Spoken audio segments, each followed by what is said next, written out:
No, it's my pleasure to introduce our second high Iraqi achiever among us.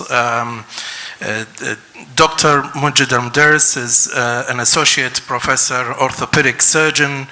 He's a squadron leader in the Australian Air Force Reserve, a human rights activist, and a well-known orthopedic surgeon. So if I can call Dr. Almuderis.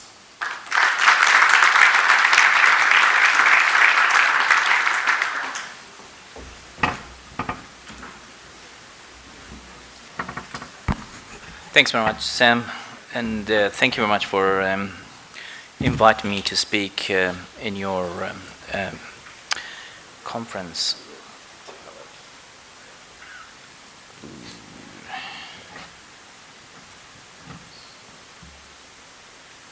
Okay.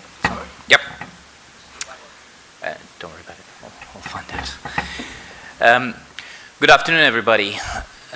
I think we're going through very tough times in Iraq, and I think Iraqi people deserve to be credited for the work and the challenges that they're going through. I think Iraq has been in turmoil since 1257, when Hulagu destroyed the walls of Baghdad, and since then we've been in a spiraling descent. Unfortunately, there have been some improvements in sometimes in the 60s and the 70s, but we are going through very, very tough times. At the moment, the country is in a turmoil of chaos.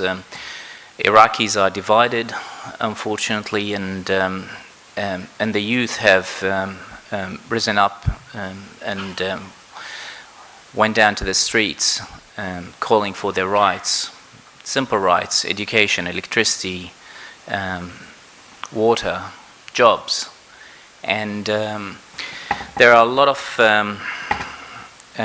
people talking about nationalistic ideas, and that we own the oil, and the oil belong to the people of Iraq. This is full load of bullshit, because the oil has gone from one family to hundreds of thousands of thieves and controlling the oil. So I think it's time that we all participate. And though we're living here in Sydney and Australia and other parts of the world, I think we need to contribute in what's going on back there, and because there must be a solution. Unfortunately, these young people out in the streets, they have no leaders. There's no leadership, and this uprising will vanish and disappear if we don't contribute and if we don't get involved. Unfortunately, the Americans have no interest anymore in Iraq, and regional countries are playing a major role in what's going on in that country. And so I call for help from everybody that living outside to participate, at least with something, either with a word on Facebook, or with contribution to people inside, or with thoughts, because we need that, and it maybe will be the last chance for Iraq to rise up against the tyrants that are coming from different places with backward ideologies, and trying to bring that country that was regarded as one of the most developed countries in the Middle East, and has gone back centuries to dark ages. So I think the solution for the country is to dissolve the parliament, remove all the current leading parties, and establish a leading council that govern the country for a period of time that's not exceeding 24 months. And every member of this leading council should not put their hands up for re-election. So we need a temporary governing body to this country, and we need to have a total ban on weapons in Iraq, because the weapons are in the hands of different militias and they control the place. So I'm sorry, I do have big feeling for people inside that country. Iraq is 38 million people now. I remember the days when Iraq was 6 million, and it's a disaster that we have reproduction rate of 6.5%. It's the highest in the world, and that shows ignorance, lack of education, and problems, the whole country's wealth is going to basically salaries, and a lot of these salaries are phantom salaries with people do not exist but on paper. So I'll give you a brief of my history, and I congratulate Dr. Faik Isa for his work. Actually, it deserves acknowledgement. We publish here in Sydney every 19.5 days, and I was referenced once in the New England Journal of Medicine, and I carry this as a badge of honor more than being the Australian of the Year for New South Wales, to be honest. But publishing in the Lancet in 1981 is a really big deal. So congratulations for that work. So Baghdad, this is Tahrir Square, and as you can see, that was in the old days, and look at it now. It's there are many people there calling for help from that place. The Iraqi royal family tried to bring Iraq to the stage of the world, and unfortunately they did not get given the chance because of the revolutions that followed. This is my father. My father was the Chief Justice of Iraq during the monarch, and that's me. And their family decided to stay in the dark just to raise me up and live in peace because of the effect of the Ba'ath Party. Despite that, I did manage to go to a very good school, Baghdad College, and a lot of you have graduated or have relatives that graduated from this prestigious school. And funny enough, every time my colleagues, especially in orthopedic surgery, ask me, where did you go to school? And I always say Baghdad Grammar, because it does carry the same level. This is in the operating theater with one of my bosses, basically. And I had to leave Iraq because of the atrocities that were committed against human beings. I ended up being on a leaky boat, not dissimilar to many Iraqis that came to this country. And we suffered a harrowing journey getting here. And upon arrival, I was given a new name for almost a year, 982. We stayed in tents for months and months in Curtin Detention Center. It was hell on earth, and I don't need to elaborate on that because a lot of you have suffered the same. This was my cupboard, basically, and that's my stretcher where I stayed. And I spent some time in the naughty box where they keep troublemakers, and this is a picture that I managed to take of one of the officers. And then after being released from the detention center, I managed to pursue my dream of making the Terminator. So I did work very hard in my home mainly, and we managed to get osseointegration surgery to see the light, and it became reality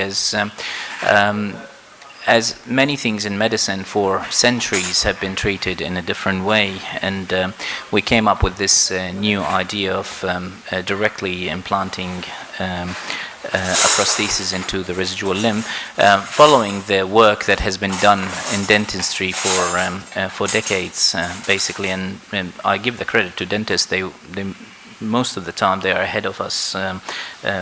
They invented cement. the infant a tooth implant, and we basically followed them with their path. It does change people's lives and give them their mobility back, basically, and the dignity of living without the need of help. And majority of our patients go back to recreational activities.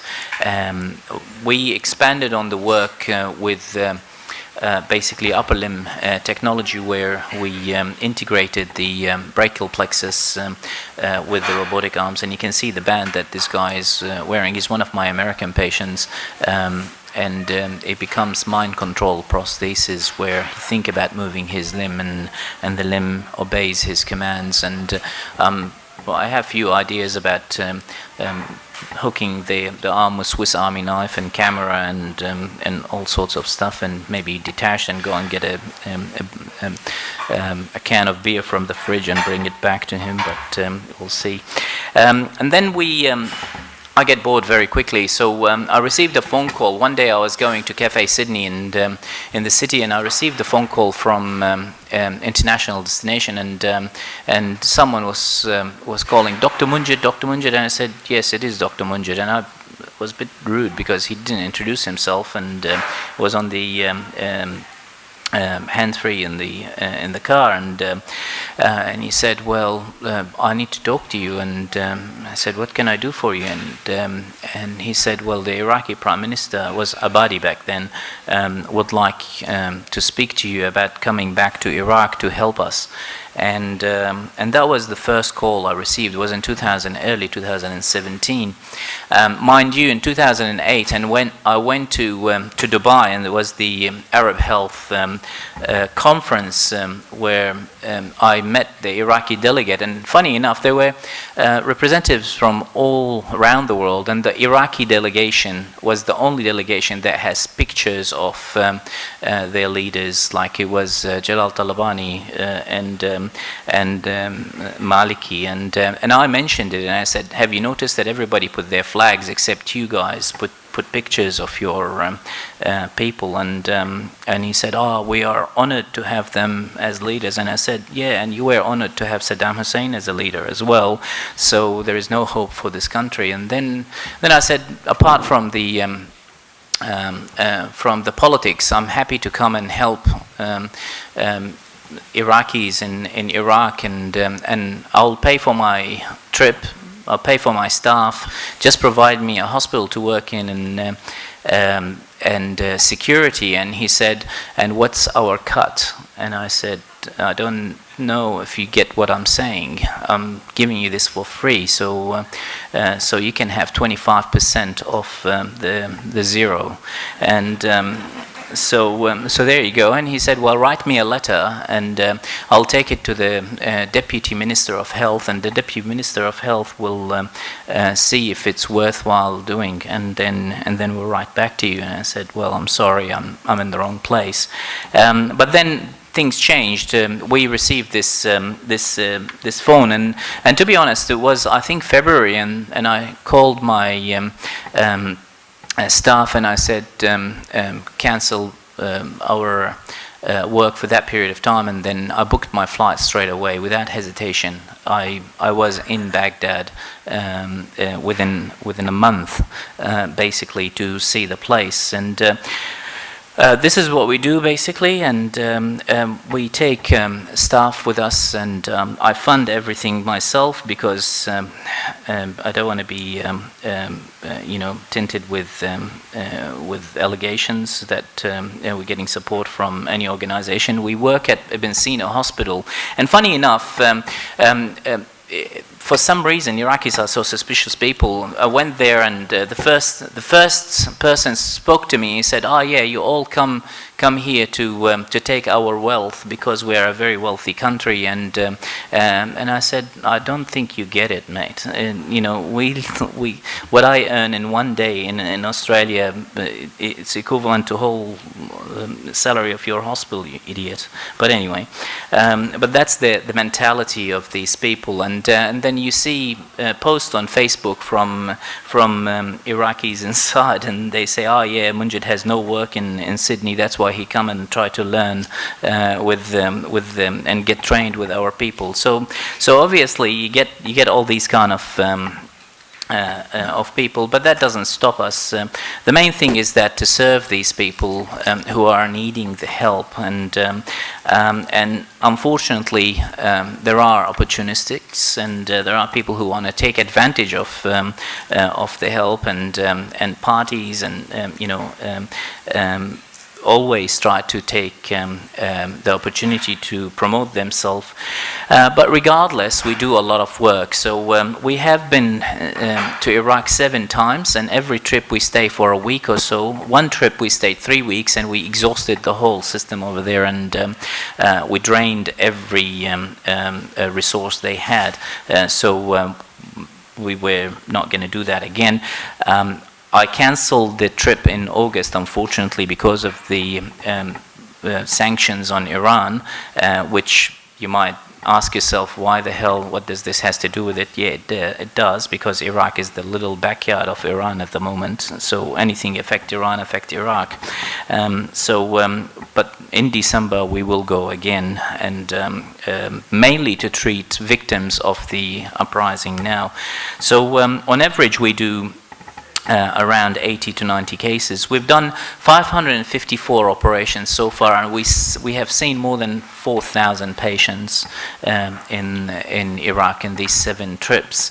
The first day I arrived to Iraq, they said, "Oh, we will prepare 10 patients for you to see," and then I was bombarded with 220 patients, basically in the green zone. And then you discover that people started paying to come and see us. They pay $60 to people to get them through the security checkpoints, which is absolutely disgraceful, and but that's how the country is, unfortunately. But you may decide and say, no, I don't want to go, I don't want to participate in this kind of work, but then you think and you change your mind, because you have to help, you have to do something regardless. And if you can see here, a majority of our patients are belong to the Hajj al-Sha'bi, and to their credit, I come from a Sunni background. My family are Sunni, so I have nothing to do with Iran or the Hajj or whatever it is, but I'm regarded as their doctor now, and to be honest, they are the ones who look after their people, and they are the ones who have the funding. I want something, they go and get it. While the other group, like the police and the Ministry of Health, the Ministry of Defense, they are funded by the government, but nobody give a shit about these people. And the least people that are helped are the poor civilians, because nobody care about them, and mainly the children. So what I did, as a result of learning about what's going on in there and the politics behind it, I made a quota.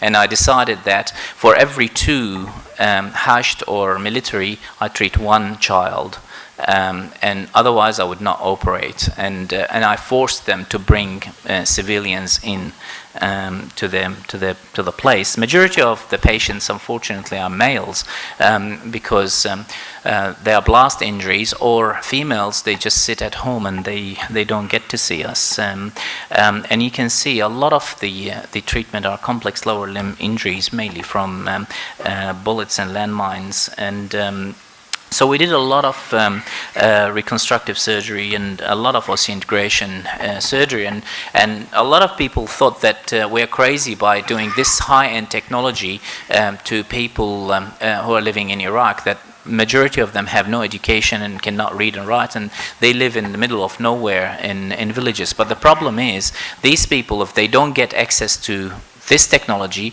they end up in a wheelchair, because they don't have any facility of having socket prosthesis or the traditional method of treatment. And to our surprise, they did very well, and they have the best success rate.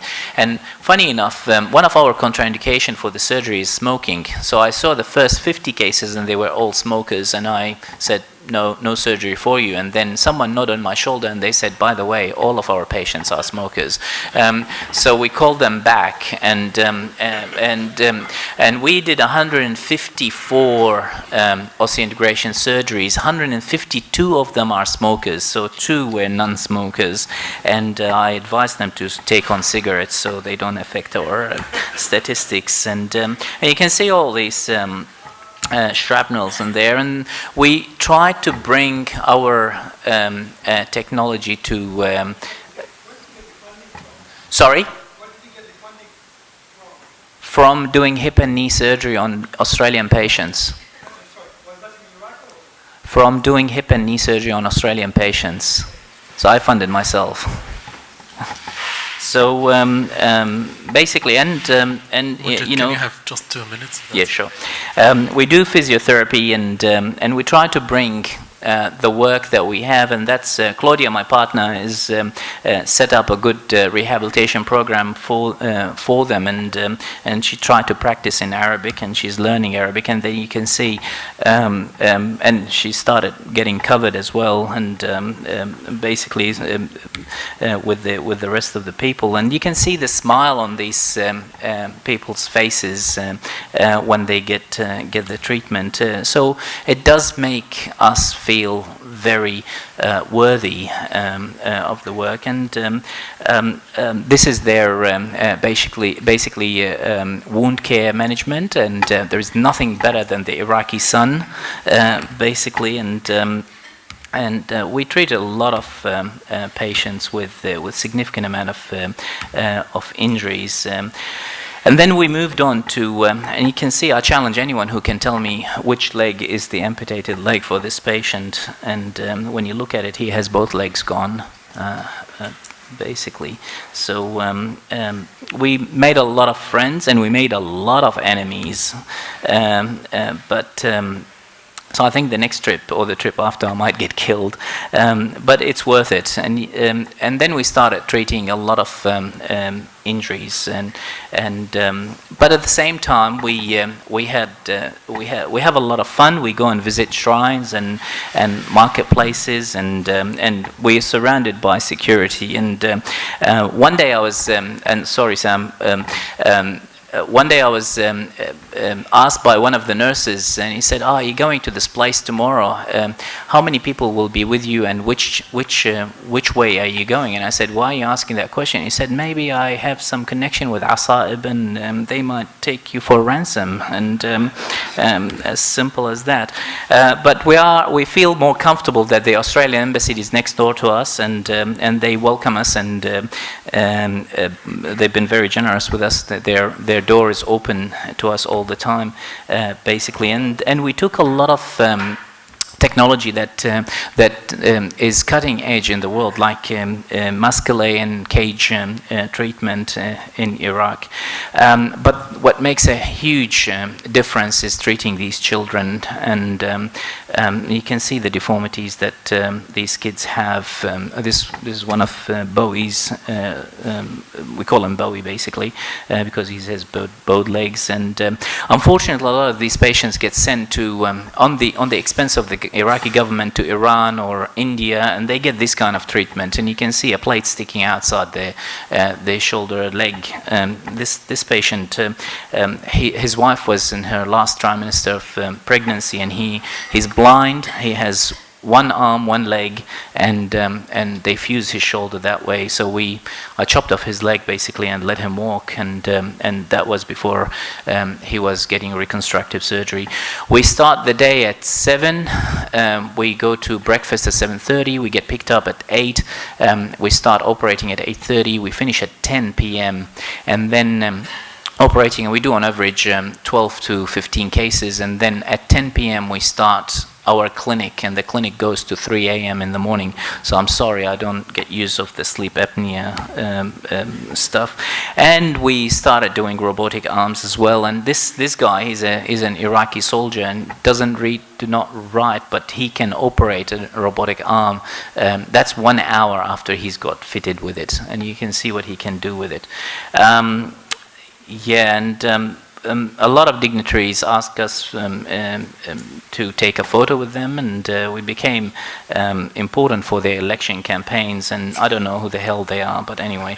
So Masgouf is nice, and we went to Mutanabbi Square, and unfortunately it's very sad, and this picture particularly saddens me a lot, and you can see that's the chariot of the Iraqi king, and it's covered by Al-Hashd flag, and it was one of my missions to go and take that flag off because this is inappropriate. And anyway, so that's Baghdad. And then you see all these deformities in these kids. This little girl was 16, and the deformities that we see are not described in anything. And but the smile on these, I get teary when I see this picture every time. I'm sorry, but you can see that's what makes the difference. That these kids, it's terrible. Anyway. That's my staff at the end of the day, and that's a couple of my patients having a fag outside the hospital, despite it says no guns, no.